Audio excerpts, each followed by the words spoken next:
So today we will be talking about one of the latest launches from the fragrance house BDK, and I am speaking about Bdk Vanille Leather. I will start by sharing with you some facts about the fragrance house that you may or may not know.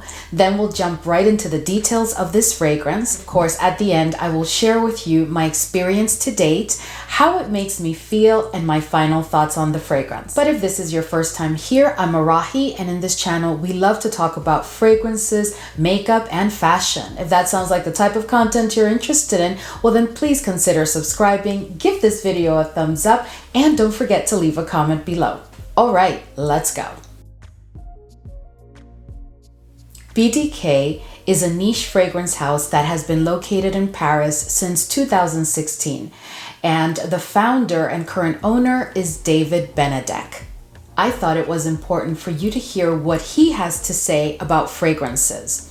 From each unique fragrance comes a personality, a way of being. From this personality springs an allure, movements that give free rein to the imagination, to the telling of a particular story. Now, if you're a fragrance lover, I think you would identify with that statement. I certainly do.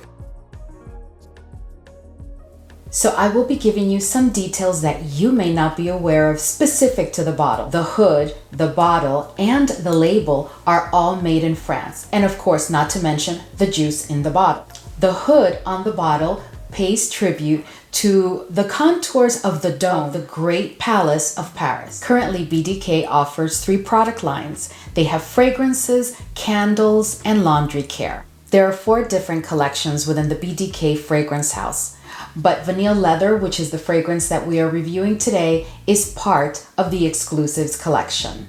The Exclusives collection is known to have fragrances that focus on 2 raw materials that complement each other and reveal surprising notes and chords. Vanille Leather is an amber floral fragrance that was launched in 2023 and who has as a master perfumer Dominique Ropion. Now, if you're not familiar with the work of Dominique Ropion, let me just mention a couple of fragrances that are part of his portfolio. Frederic Malle, Portrait of a Lady.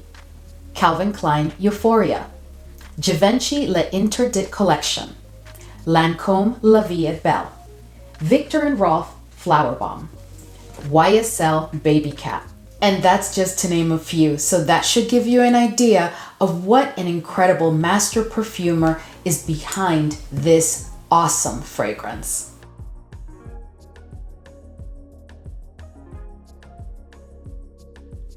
As we talk about the notes of this fragrance, I can tell you that the dominant notes of this fragrance for me are violet, orris, tuberose, vanilla, and definitely patchouli. This is definitely a fragrance that I think is most appropriate to be used during the seasons of fall and winter, and maybe at the beginning of spring. And you can definitely use it during the day and during the night. So let me tell you my experience to date with this fragrance. So when this fragrance was initially launched, which I think it was towards the beginning of 2023, I picked it up immediately. And I received it, I think I opened it, I didn't really fully use it. I sprayed it a couple of times and then I put it on the shelf. And guys, there were so many launches during 2023 that I just completely forgot about this fragrance. So it was sitting on my shelf for months. And then around, I think it was the end of October or the beginning of November, I just picked it up and I sprayed it, and guys, I was blown away. This fragrance has me completely obsessed. I want you to look at the amount that I have used, and I've only been using it for about a month. It's one of those fragrances that I've had to stop myself from using because I'm supposed to be testing other fragrances and because, I have to rotate and try other fragrances. But nonetheless, almost every day I go back to it. I spray it somewhere where I haven't sprayed another fragrance that I'm testing or that I'm wearing for the day because I really feel that I need to smell it. This is a very addictive fragrance, and it is to say the least. It is a very beautiful fragrance. It is very different and like nothing else that I have from BDK or in my collection.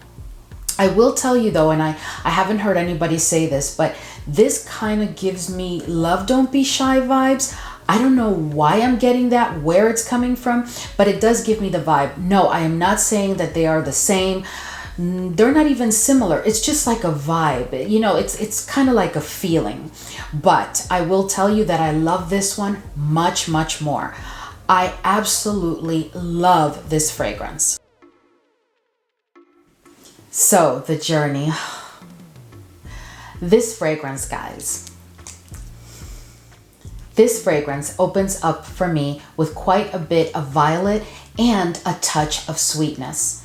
I also pick up in the background a little bit of orange blossom, which is why maybe I'm getting some Love Don't Be Shy vibes. As the journey continues, I do pick up on the pink peppercorn, but it's not dominant at all. It's like just lurking in the background. Then immediately I am hit with tuberose, and I absolutely love tuberose, but this is a very dominant tuberose. And it's a bit sweet, and I really feel like what I get is like it's sweetened by like a mature jasmine, because I do get a hint of a mature jasmine.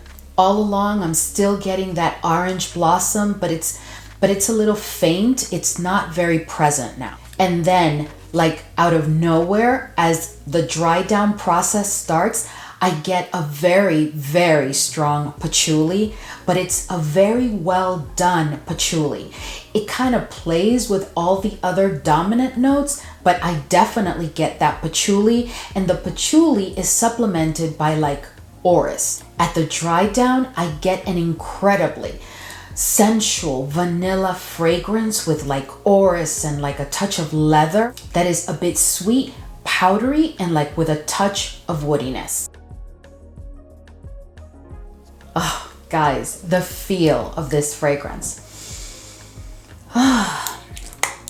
This fragrance, guys, is all about a very sensual, warm, and inviting type of individual.